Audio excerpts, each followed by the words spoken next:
असं आहे, त्याच्यामध्ये जरांगेचं आंदोलन चुकीचं आंदोलन आहे.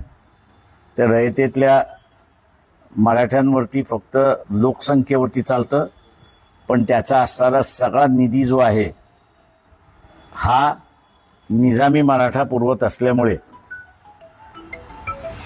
जरांगे पाटील सुद्धा, ज्याला आपल्याला म्हणता येईल की रयतेतल्या मराठ्यांचा प्रतिनिधी नाही,